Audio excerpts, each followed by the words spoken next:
1 year after the Battle of the Iron Curtain, President Han Jisoo stood at the window of her office, watching the sunrise over Geneva. The past 12 months had been the most challenging of her political career. The galaxy that humanity had discovered was broken, and somehow Earth had become responsible for helping fix it. "Madame President, the representatives are arriving," said her assistant. Jisoo nodded and straightened her jacket. Today was the founding assembly of the Free Worlds Assembly, an attempt to build something better from the ruins of the Concordance.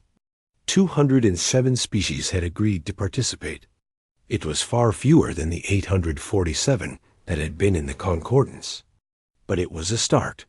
The assembly hall had been built specifically for this occasion.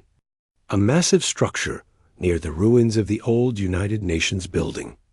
Representatives from worlds across the galaxy filed in, each one looking nervous.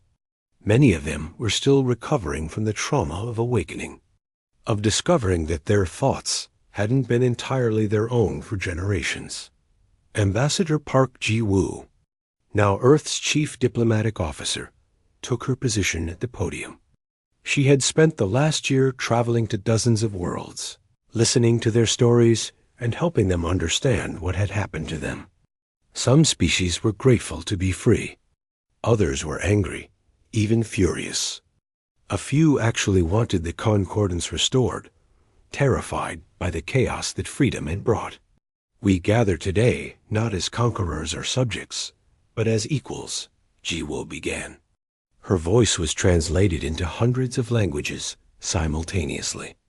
The old order was built on lies. The new one must be built on truth.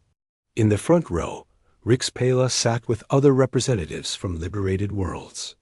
She had become a leader among her people, helping them rediscover their lost culture and rebuild their sense of identity. It was hard work. 40 years of conditioning didn't disappear overnight. Beside her sat former intelligence director Valinakros, wearing restraints. He was here for the War Crimes Tribunal, facing charges for his role in maintaining the conditioning systems. Rixpela felt complicated emotions looking at him.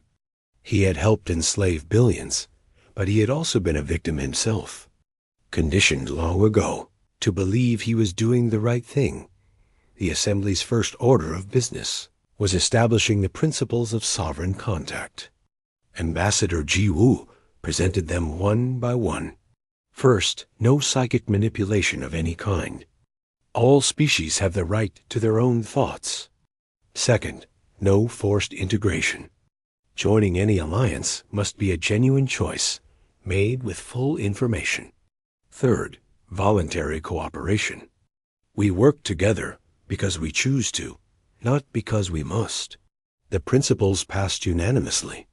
It was a small thing, but it mattered. For the first time in galactic history, species were agreeing to something without mental coercion, but the galaxy was still in chaos. Many worlds were struggling with the transition to freedom. On Velker Prime, civil war had broken out between those who wanted complete independence and those who preferred the stability of the old order. Similar conflicts raged on dozens of other worlds. Captain Kim Yuna commanded a humanitarian mission to Velker Prime. Her ships arrived carrying medical supplies and food, but also something more important, neutral observers to help negotiate peace. The humans had no stake in Velker politics, which made them trusted mediators. "We can't solve their problems for them," Yuna told her officers. "All we can do is give them space to figure things out themselves." It was a philosophy Earth had adopted across its diplomatic efforts. Humans refused to impose solutions, even when asked. They would provide help, resources, and advice, but the final decisions had to come from the affected species themselves. Some Concordance loyalists still remained. 300 worlds refused to acknowledge the new order, insisting the old ways were better. They gathered in a remote sector, attempting to rebuild the Concordance under new leadership. They didn't use psychic conditioning anymore, they claimed. This would be voluntary. Admiral Choi Mino monitored their activities carefully, but didn't interfere. If species want to join a new concordance by choice, that's their right. We only act if they try to force others. The most difficult challenge was the war crimes tribunals. Thousands of former concordance officials faced charges for their role in the conditioning programs. But many of them had themselves been victims, conditioned to believe they were serving peace and justice. Former High Counselor Thren Malix testified at his own trial. He looked old now, diminished. "I truly believed I was helping people," he said quietly. The conditioning was so effective that even those who administered it were convinced it was for the greater good. "I spent 200 years enslaving people and thought I was a hero." The judges struggled with these cases. How do you punish someone who is mentally manipulated into committing crimes? In the end, most officials received rehabilitation and education rather than imprisonment. The goal wasn't revenge, but understanding and preventing future abuses. Rixpella visited Thren Malix in his holding facility. She needed to look him in the eye and try to understand how this had happened. "Do you hate me?" he asked. She thought about it carefully. "No, I hate what was done. But you're a victim too, just like me. That doesn't excuse what you did, but it helps me understand it. What will you do now?" Thren Malix asked. "Help my people remember who we were. Build something new. Actually live, instead of just existing in someone else's plan for us." Rixpella stood to leave. That's all any of us can do now. By the end of the first year, progress was visible. The Free Worlds Assembly had established trade agreements, mutual defense pacts, and cultural exchange programs. None of it was perfect. Arguments broke out regularly. Some species left the assembly in frustration, while others joined. It was messy and chaotic, and sometimes frustrating, but it was real. Captain Lee Hyan stood on the bridge of the Indomitable, preparing for a new mission. The assembly had organized a joint exploration fleet to investigate regions beyond the old Concordance borders. Ships from 20 different species would be participating, including the Indomitable. "It's strange," said Lieutenant Nam Kiwan. "A year ago, these species were all controlled. Now they're our partners." "Not partners," Hyan corrected gently. "Allies. Partners implies we're in charge. We're not. We're just one species among many, trying to figure this out together." The exploration fleet departed 3 days later. As they crossed into uncharted space, their sensors detected unusual signals. Organized transmissions coming from star systems that weren't in any concordance database. There are more civilizations out here, Hyan realized, beyond what the concordance ever reached. He thought about what they might find. More species that needed help. Civilizations that had developed without the concordance's influence. Maybe even other empires, like the concordance, still using psychic control to maintain order. Ambassador Park Ji-woo's final speech at the assembly resonated in his memory. She had stood before representatives from across the galaxy and said something that captured everything they had been through. "We didn't refuse diplomacy. We refused slavery. Real diplomacy, real peace, real cooperation can only exist between free minds making free choices. That's what we're building here. Not the false peace of control, but the genuine partnership of mutual respect. It will be harder. There will be disagreements and conflicts. But it will be honest. And that makes all the difference." As the Indomitable pushed deeper into unexplored space, Lee Hyan felt hopeful about the future. Humanity had stumbled into a galaxy built on lies and accidentally torn it down. Now they were helping build something better. Not perfect, but honest.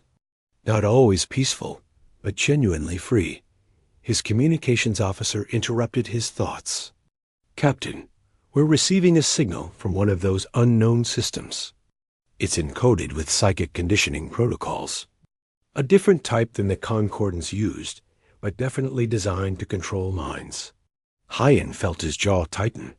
So there were others out there, still practicing mental slavery. Species that would need to learn what humanity had taught the Concordance. "Broadcast a warning to the fleet," he ordered. "We've encountered hostile conditioning protocols. All ships should activate psychic screening. And send a message back to Earth. Tell them we've found more work to do."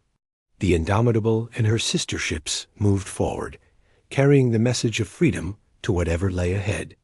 The galaxy was vast, and there would be more empires built on control, more civilizations that needed awakening.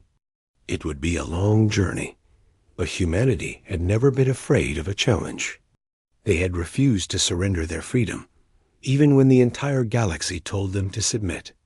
Now they would help others discover that same freedom, one world at a time. The age of the Concordance was over. The age of genuine freedom, with all its chaos and possibility, had begun. Admiral Choi Mino stood in the war room deep beneath Seoul, studying the holographic display that showed the approaching Concordance fleet. 10,000 ships, the largest military force ever assembled in galactic history. They would arrive at the Iron Curtain in 72 hours. "They have no idea what they're walking into," said Captain Lee Hyen, who now commanded a battle group of 20 vessels. "Their ships are designed for pacification missions, not actual combat. Don't underestimate them," Minho warned. "Numbers matter. Even weak weapons can be dangerous if there are enough of them." Engineer Ojina joined them at the table. She had spent the last 6 months designing new weapon systems, specifically to counter Concordance technology. "Our defense platforms are ready. 300 automated stations, each one capable of independent targeting. The Concordance has never faced anything like this." Rick Spella watched from the corner of the room. She had become an advisor to Earth's military, sharing everything she knew about Concordance tactics and technology. "They will expect you to surrender," she said quietly. "In 50,000 years, nobody has ever fought back. They don't understand that you actually mean to resist." The Concordance Grand Fleet emerged from faster-than-light travel at the edge of human space exactly when predicted. Grand Marshal Vel Thorum commanded from the flagship Eternal Peace. He was confident, almost relaxed. This would be the easiest military operation in history. The humans would see the size of his fleet and immediately realize resistance was hopeless. "Broadcast our terms," he ordered. "The humans will submit to integration protocols or face complete subjugation. Make it clear we are offering mercy." The message went out across all frequencies. There was a long pause. Then Earth responded that it wasn't a message. It was weapons fire. 300 automated defense platforms opened fire simultaneously. Railgun projectiles, each moving at a significant fraction of light speed, crossed the distance in seconds. The Concordance shields, designed to stop energy weapons and psychic disruptors, were useless against kinetic impacts. 50 Concordance ships vanished in the first salvo, torn apart by projectiles they never saw coming. Alarms blared across the Grand Fleet. Vel Thorum stared at his displays in shock. Half a minute into the battle, and he had already lost 50 ships. "Return fire," he shouted. "All ships, target those platforms." The Concordance fleet responded with their energy weapons.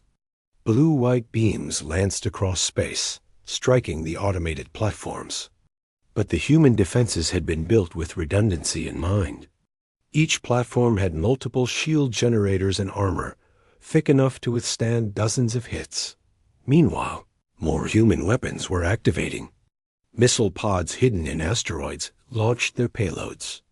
Mines that had been floating dormant suddenly powered up and began tracking Concordance ships. The entire border zone was a carefully prepared killing field. Captain Lee Hyen watched from the Indomitable as the battle developed. His battle group was hanging back, waiting for the right moment. "They're fighting like they're doing crowd control, not warfare," he observed. "Look at their formations. They're designed to surround and intimidate, not to concentrate firepower. He was right. The Concordance fleet spread out, trying to envelope the human defenses. It was a formation that would have been perfect for intimidating a planet into surrender. Against weapons designed for actual combat, it was suicide. Each Concordance ship became isolated, easy to target. Engineer Ogina's weapons performed perfectly. Railgun platforms tracked multiple targets, firing in carefully calculated patterns. The Concordance ships were fast, but their movements were predictable. They had never needed to practice evasive maneuvers because nobody had ever shot at them before. After 3 hours of fighting, the Concordance had lost over 400 ships. The human defenses had taken some damage, but most platforms were still operational. Velthorum couldn't believe what he was seeing. His species had been part of the Concordance for 12,000 years. In all that time, they had never lost a single battle because they had never fought one. "Pull back to defensive positions," he ordered. "We need to reassess." But Admiral Mino wasn't going to give them time to regroup. "Captain Lee, take your battle group forward. Hit them while they're confused." The Indomitable and 19 other human warships burst from their hidden positions, moving at full speed toward the reeling Concordance fleet. Li Haiyan had studied every historical battle he could find in Earth's database. He used tactics that were ancient by human standards, but completely unknown to the Concordance. His ships moved in coordinated attack runs, each one covering the others. They used the asteroid field for cover, appearing and disappearing in ways the Concordance couldn't predict. When Concordance ships tried to pursue, they found themselves ambushed by waiting platforms or led into minefields. "They're using deception," Velthorum realized with horror. "They're making us think they're weak in one area to draw us into traps." It was a revelation that came too late. The Concordance command ship took 3 railgun hits to its main hull. Systems began failing. Velthorum gave the order to abandon. Ship moments before the vessel's reactor lost containment. The Grand Marshal watched from an escape pod as his flagship exploded. Around him, the great Concordance fleet was in chaos. Ships were breaking formation, some trying to retreat, others pressing forward in uncoordinated attacks. Without central command, the fleet was falling apart. After 3 days of fighting, the Concordance had lost 4,000 ships. The remainder retreated in disorder, jumping to faster-than-light speed in scattered groups. The Battle of the Iron Curtain was over, but the consequences were just beginning. Across the galaxy, 83 species experienced what scientists would later call mass psychic awakening. The Concordance's focus and power had been concentrated on the battle. When their fleet broke and their confidence shattered, the psychic conditioning they maintained across hundreds of worlds weakened all at once. On the planet Velker Prime, millions of citizens suddenly remembered their history. They remembered the day Concordance ships arrived. They remembered the resistance their grandparents had organized. They remembered being told to accept integration for their own good. And they remembered the fog that had descended over their thoughts afterward. Similar awakenings happened on world after world. Government officials found themselves facing angry populations demanding explanations. Why had nobody mentioned that their planetary council hadn't always been unanimous in supporting the Concordance? Why were there gaps in their historical records? What had really happened during integration? The Concordance Central dissolved into chaos. Representatives who had spent centuries in peaceful agreement suddenly found themselves arguing, disagreeing, even shouting at each other. Counselor Vesprima accused High Counselor Threnmelix of incompetence. Others blamed the military for losing. Some representatives simply walked out, announcing their worlds were leaving the Concordance. Threnmelix sat alone in his chamber, watching his civilization collapse. The Concordance had maintained 50,000 years of peace, but that peace had been built on controlling people's thoughts. The humans had exposed that truth, and now Everything was falling apart. A message came from Earth. Admiral Minho's face appeared on his screen. "We didn't want this war," Minho said. "We just wanted to be left alone. But you wouldn't allow that.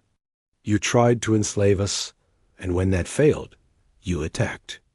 This is the result. What happens now?" Threnmelix asked quietly. "Now the galaxy learns what freedom actually means," Minho replied. "It won't be easy. Real freedom never is. But it's better than the lie you've been living." The transmission ended. Threnmelix sat in the darkness, wondering what kind of galaxy would emerge from the ruins of the old order. For the first time in his long life, he didn't know what the future would bring. The certainty of Concordance control was gone. Now there was only uncertainty, chaos, and the terrifying possibility of actual choice. Rix Pella had worked in maintenance on Station Kevernine for 40 years. She cleaned ventilation systems, repaired broken equipment, and never questioned anything. Like everyone else in the Concordance, she lived a peaceful, content life. She had always believed she was happy. Then one morning, everything changed. She was working near the station's outer hall when a strange sound filled her head. It wasn't painful, just odd. Like static on a radio, but inside her mind. The sound lasted for maybe 10 seconds, then stopped. For a moment, nothing happened. Then memories began flooding back. Rix Pella dropped her tools and fell to her knees. She remembered things she had somehow forgotten. Her home world hadn't joined the Concordance peacefully. There had been resistance. Her grandmother had been a fighter, opposing the aliens who came with promises of peace.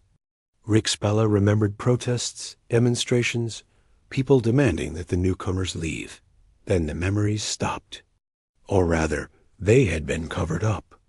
The integration protocols had buried them, made her forget the truth of her people's history. For 40 years, she had lived in a fog, believing lies. She looked at her hands and realized she was crying. She was remembering who she had been before the conditioning. A student, full of questions and dreams. Now she was just a maintenance worker, content to clean ducts for the rest of her life. "Are you all right?" asked a coworker. PEL single quotes KNOS dot Rix single quotes PELA looked at him and saw the same peaceful, empty expression she must have worn moments ago. He was still asleep. She wanted to shake him, to tell him the truth, but something stopped her. If the conditioning could be applied, it could probably be reapplied. She needed to be careful. "I'm fine," she lied. Just felt dizzy for a moment. What Rix Pella didn't know was that her awakening wasn't random. 500 meters away, hidden in an access tunnel, Lee Daeho was carefully packing up a piece of equipment. The device was small, about the size of a briefcase, and it had just broadcast 10 seconds of psychic white noise throughout this section of the station. Daeho was part of Earth's Special Operations Division. For the past 6 months, he and dozens of other agents had been infiltrating Concordance space, deploying these devices near population centers. Dr. Park Ji-woo had designed them based on her analysis of the integration protocols. The white noise didn't break the conditioning permanently, but it could create temporary cracks. He had watched Rix Pella's reaction through a hidden camera. Her awakening had been textbook. Now he needed to see what she would do with her recovered memories. Over the next week, Rixella moved carefully. She tested herself, making sure the memories stayed clear. They did. Whatever had happened to her seemed permanent.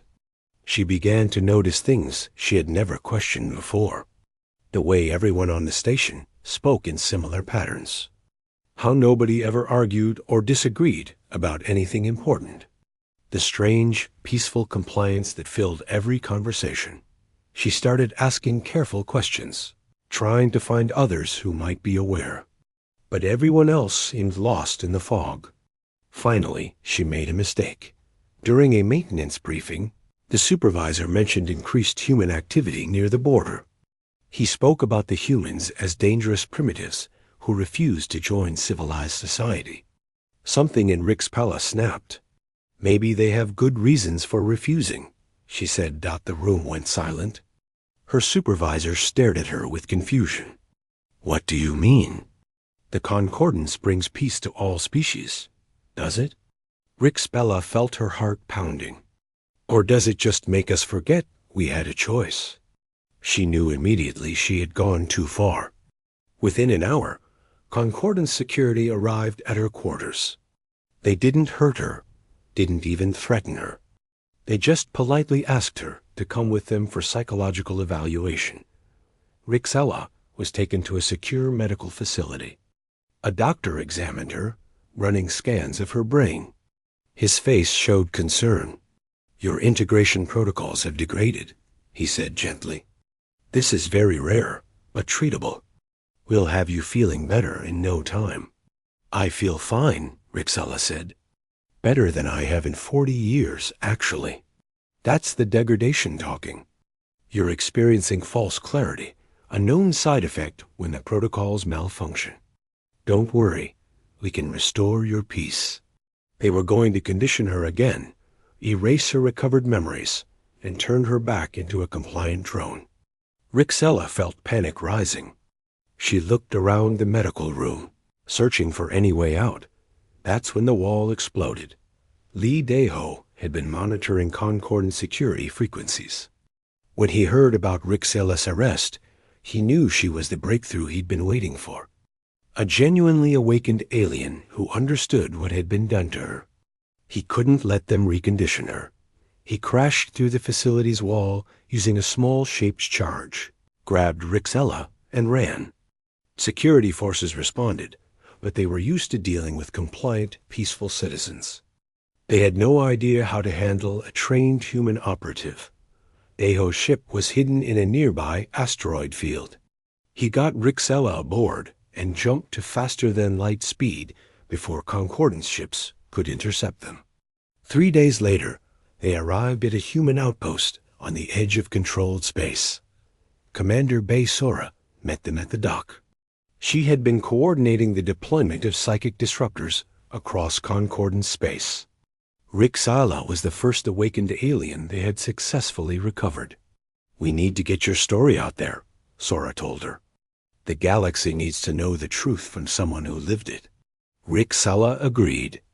Over the next week, human technicians recorded her testimony. She spoke about her awakening, her recovered memories, and what life was like under concordance control. She described the subtle ways the conditioning affected thoughts and choices, making people believe they were free while carefully guiding them toward compliance. The testimony was broadcast across every frequency Earth could reach. It went out in hundreds of languages, on channels that concordance sensors couldn't fully block. The effect was explosive. Across the galaxy, people who heard Rixella's words began to question their own thoughts. Small groups started gathering in secret, discussing whether they too might be controlled. The human disruptor devices had awakened thousands more individuals. And now they had proof they weren't crazy. On 17 different worlds, populations began demanding answers from their governments. Why couldn't they remember certain parts of their history? Why did everyone always agree with concordance policies? What had really happened when their species joined the galactic community? The concordance tried to suppress the growing unrest, but it was like trying to hold back water with their hands. Every time they shut down one group of awakened citizens, 3 more appeared. The foundation of their 50,000-year-old empire was cracking. High Counselor Threnolix watched the crisis unfold with growing desperation. The humans weren't just refusing to join the concordance. They were destroying it from within, waking up the very populations the Council had worked so hard to pacify. We must take decisive action, Counselor Vesprima insisted. The humans are committing an act of war. We should respond with overwhelming force. Threnolix knew she was right.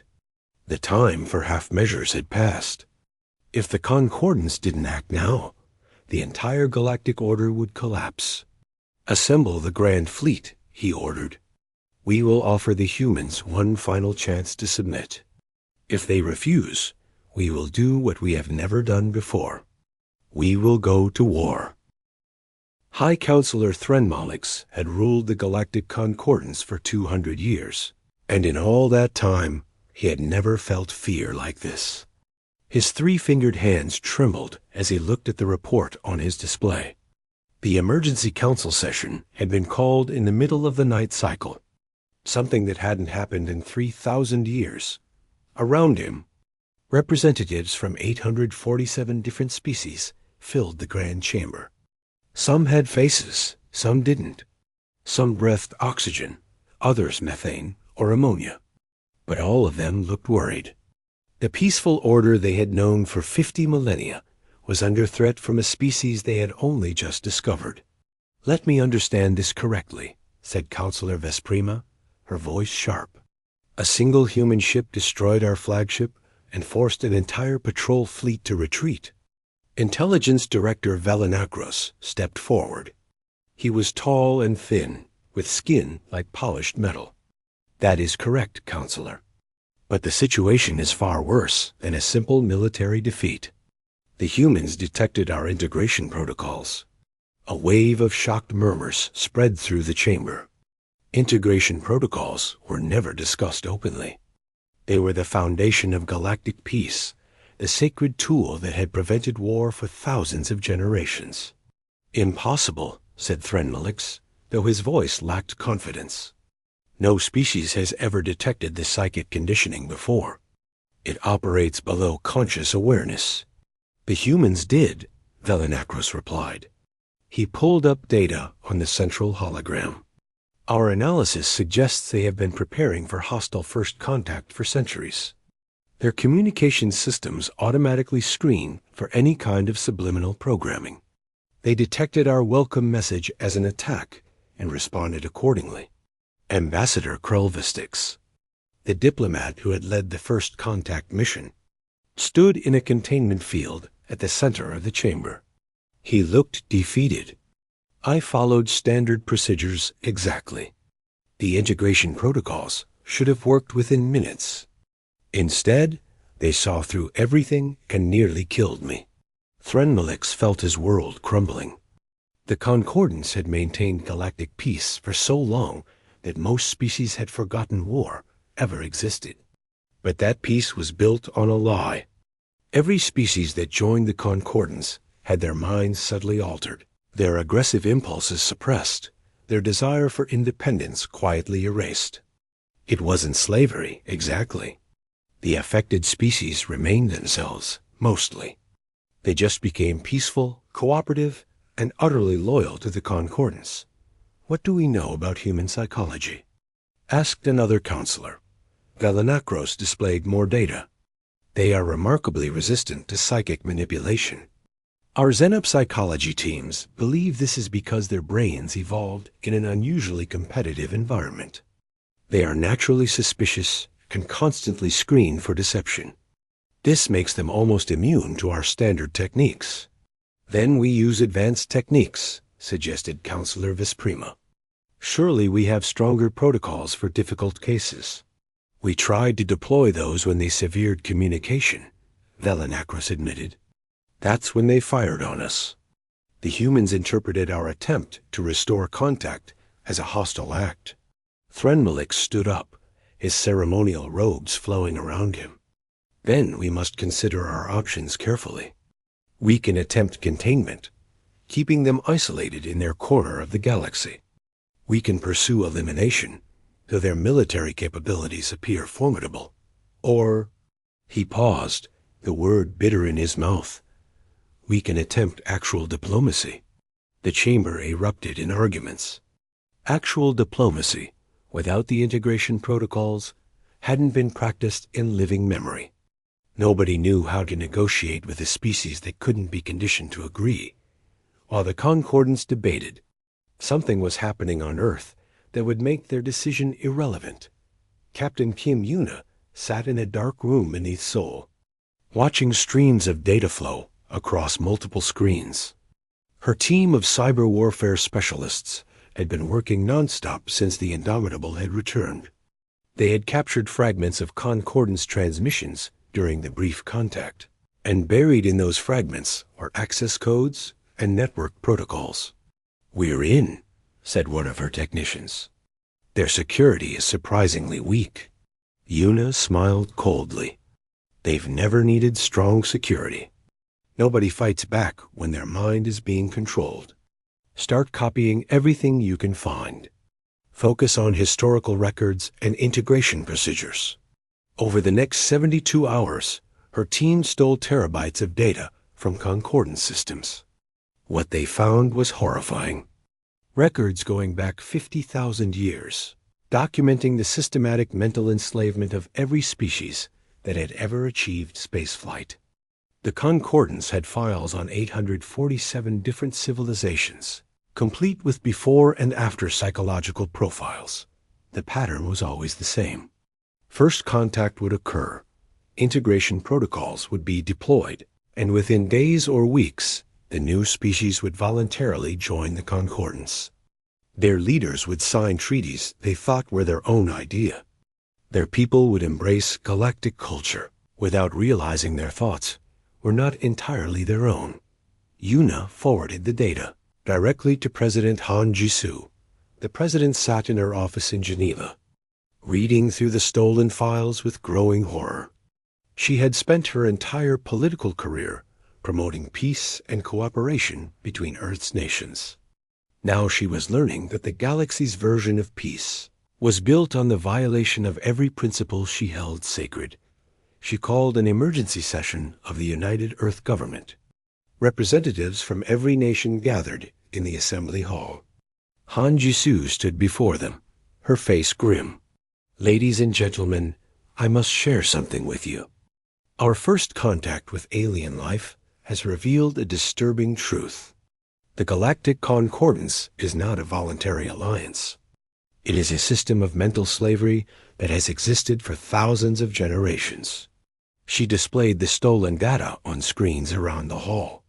The representatives watched in silence as the evidence unfolded before them. Records of civilizations that had resisted, only to be systematically conditioned into compliance. Species that had forgotten their own histories, their cultures rewritten by alien minds.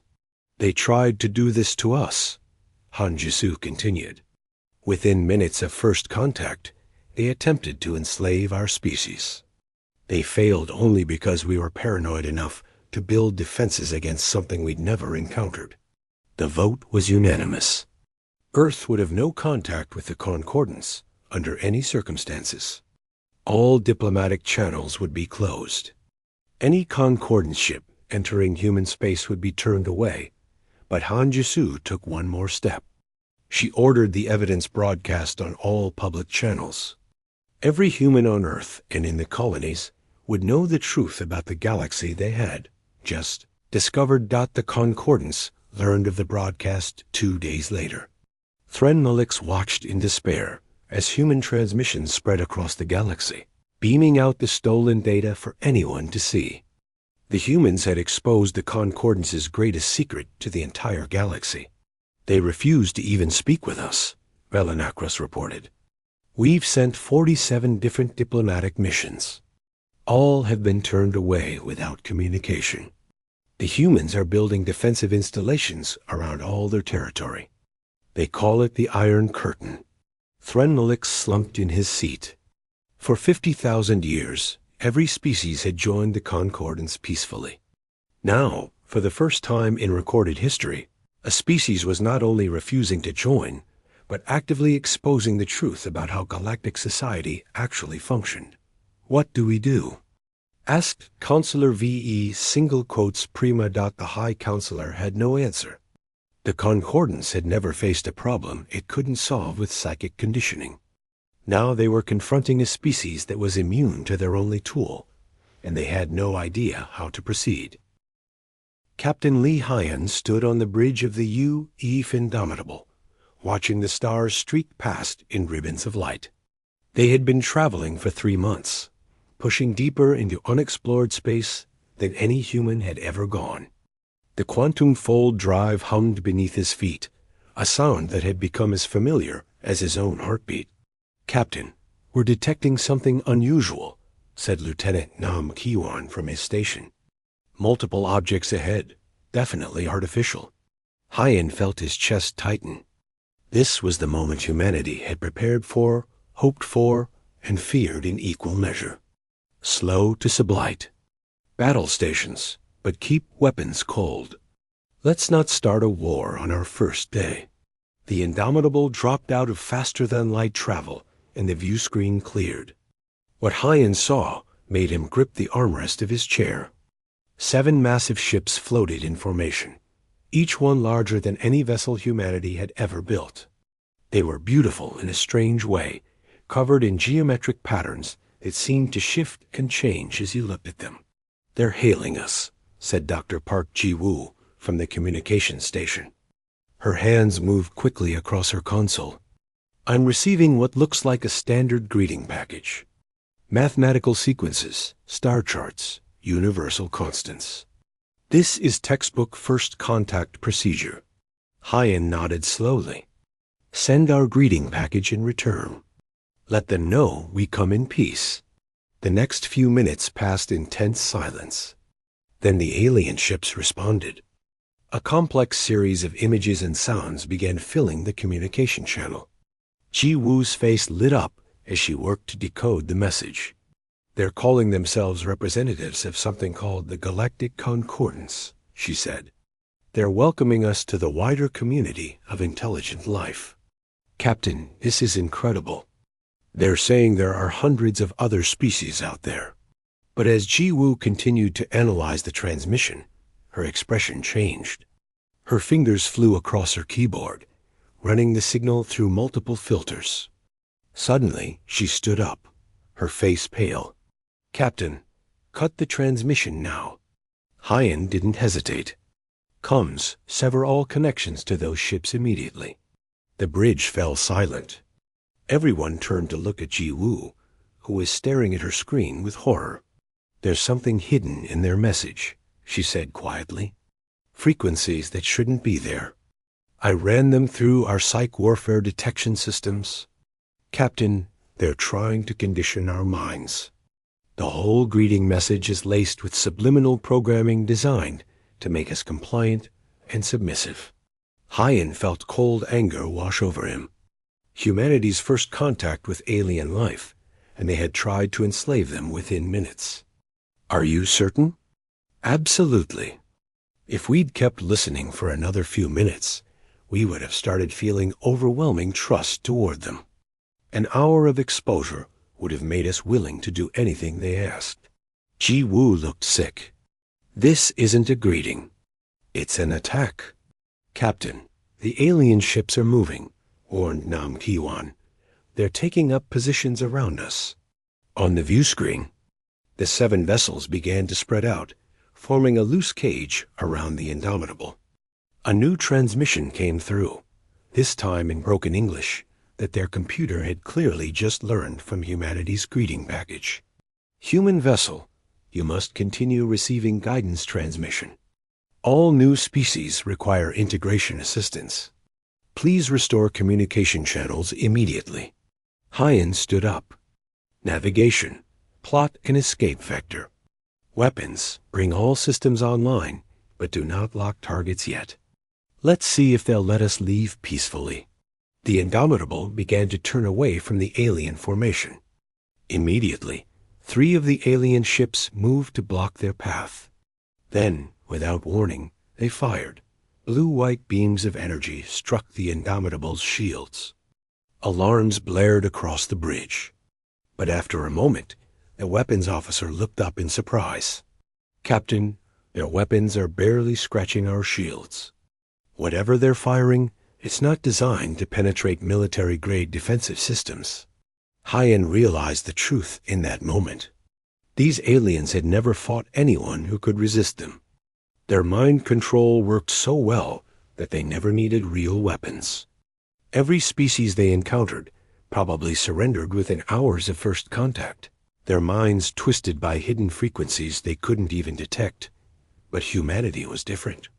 Centuries of paranoia about hostile alien contact had led them to build their ships like fortresses and screen all transmissions for any kind of manipulation.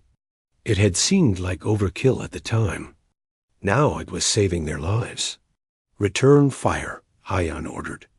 "Target the lead vessel." Warning shot across their bow. The Indomitable's railgun spoke, sending a projectile at a fraction of the speed of light. But the targeting computer, calibrated to hit fast-moving human warships, was too accurate. The projectile passed exactly where Hyan had intended, right across the alien flagship's forward section. Unfortunately, the alien ship was moving faster than their sensors had calculated. The projectile tore through the alien vessel's hull like paper. The ship crumpled, atmosphere venting into space. Secondary explosions rippled along its length as internal systems failed. Within seconds, the massive alien flagship was dead in the water, leaking debris and bodies. The remaining 6 ships immediately stopped moving. There was a long moment of silence. Then, as one, they turned and fled, their engines burning bright as they ran for their lives. Hyan sat down heavily in his chair. His hands were shaking. "Status report." "No damage to us, sir," reported the weapons officer quietly. "But I think we just killed several hundred aliens." Ji-Woo pulled up tactical data on her screen. "Captain, look at this. Their ships have almost no armor. Their shields are designed to stop the same kind of energy weapons they use, nothing else. They've never needed real defenses, because nobody ever fights back." Hyan looked at the wreckage of the alien ship on the view screen. He felt no satisfaction, only a deep unease. Humanity had just made first contact, and it had ended in blood. Worse, they had discovered that the galaxy wasn't the peaceful place they'd hoped for. It was something far darker. "Take us home," he said quietly. "Earth needs to know what's waiting for us out here. The galaxy has a government, and it controls people by destroying their minds. We need to prepare for what comes next." The Indomitable turned toward home, leaving behind the wreckage and the beginning of a crisis that would shake the foundations of galactic civilization.